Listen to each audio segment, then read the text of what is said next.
So, Cookie Day was December 4th. Yet some folks, for the sake of finding time to meet with family so you all get to bake cookies together, will move it to a later date in the month, such as my own family. But a meeting date is only the first obstacle. Then there's the next one, which is debatably worse. What cookie do you bake? What do people like but won't be repeated by another family member accidentally?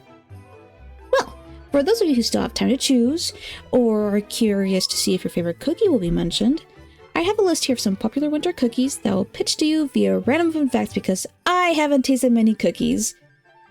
And cool fun facts make me want to eat them more, and you can share these fun facts with your family. That is entirely optional. Depends if your family's chill like that or not. These will be listed out from most popular to less or so, yet still popular. First up is the sugar cookie. Super sweet, wonder why, and a super popular canvas to toss frosting and sprinkles to depict whatever holiday decor the baker chooses.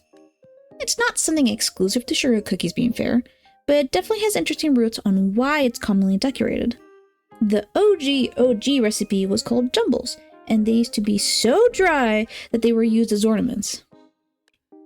Ornaments! Could you imagine using cookies as Christmas tree ornaments? Had to be some of the stalest cookies out there. And it wasn't until years down the line, when the sugar was more accessible to folks, that the recipe got adjusted to what we know now as sugar cookies. The Snowball cookie, also known as Mexican wedding cookies, also known as Russian tea cakes, is a popular winter bake due to looking like snowballs, fitting for the snowy season. But other than that, it's a weirdly mysterious cookie. It's not specifically Mexican, and neither is there a real confirmation that it's Russian. It's theorized that they were served alongside samovars, thus the name, and Americans at some point were fascinated by the tea culture. But it's not really confirmed. Regardless of whatever confusion its name causes, it's a nice, simple, and nutty cookie. By the way, the difference between Mexican wedding cookies and other versions of this cookie is that the Mexican ones are made with pecans specifically, likely because it's native to the Americas. Peanut butter blossom cookies are a third on this list, just as they also landed third in the Pillsbury contest that solidified the recipe in the first place. If Reese's being the top Halloween candy taught me anything, it's that people love their chocolate peanut butter treats. Despite not having gotten number 1 in the contest, it's clearly loved and not so easily forgotten. A unique take on a chocolate chip recipe where you'd instead go for a singular chip, the Hershey's Kiss. Snickerdoodles, also known as sugar cookies, but called differently because, well, that's just plain confusing, especially because the other more popular one is called the sugar cookie. These are cinnamon sugar covered, which is more complex and cozy in flavor. It's also thought that it's based off Germany's Schnecken, which also called the Schnecken noodle. Hopefully I pronounced that right, which is a form of sweet bun. But in all honesty, it could just be a whimsical ass name picked by New England.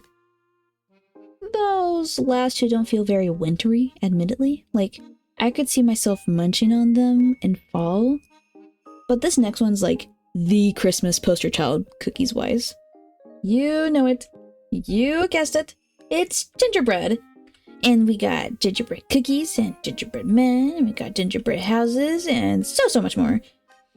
It's a recipe supposedly brought to Europe by an Armenian monk who taught the recipe to the French. Yet, in my opinion, based on my light research, was taken most seriously by the Germans. Don't get me wrong. It is a really widespread and popular recipe with many variations. But you cannot tell me that they don't take it most seriously when they dub one of their own cities the gingerbread capital of the world, and supposedly started building gingerbread houses as a tradition thanks to the Hansel and Gretel story, which is a German story. It was a hit since way early on, due to it being a way to preserve spices and thought to help with stomach issues. And people in Europe took this shit seriously. Like, they had a whole ass profession, as only gingerbread bakers are allowed to bake it all year long. Only on holidays were average folk allowed to bake it. Like, huh? That rule no longer applies anymore, but it could mean that there could also still potentially be professional gingerbread bakers out there. In fact, there probably is. Could you imagine? Out there is a baker? The Muffin Man who lives on Drury Lane? The Muffin Man? The Muffin Man! Speed round! Spritz cookies. These guys are made with what looks like a syringe press thingy majiggy.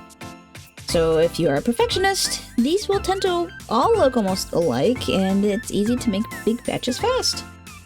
Turtle cookies. Looks like turtles, if you know where to find the right recipes, which a good majority seem to not do at all. People seem unclear on where it came from, but knowing pecans are native to the Americas, I think it's an American creation. Cowboy cookies.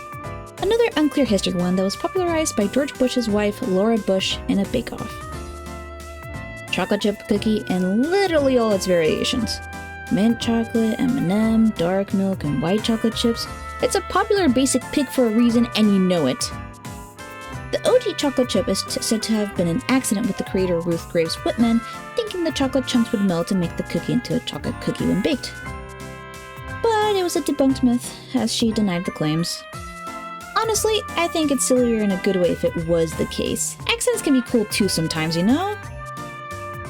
Lastly, I have some honorable mentions, because I think these cookies are great creativity-wise. Cornflake wreath cookies. There's a lot of wreath cookies out there, but these look the most like a wreath to me instead of just a wreath cutout.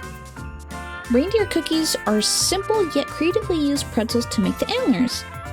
Hot chocolate cookie cups also do. Or use the curved ends of the peppermint canes, which is super cute. I almost didn't want to put them in because they're kind of like mini cupcakes, but they're too cool to not mention and have cookie in the name. And with that, I hit the end of my list. And hopefully have helped you decide on a cookie based off random factors that most don't even consider, considering how the cookie tastes and allergens tend to be the biggest factors. Or maybe I made things more complicated because now you want to try several of these now. That's me. I'm calling myself out. Pray for me.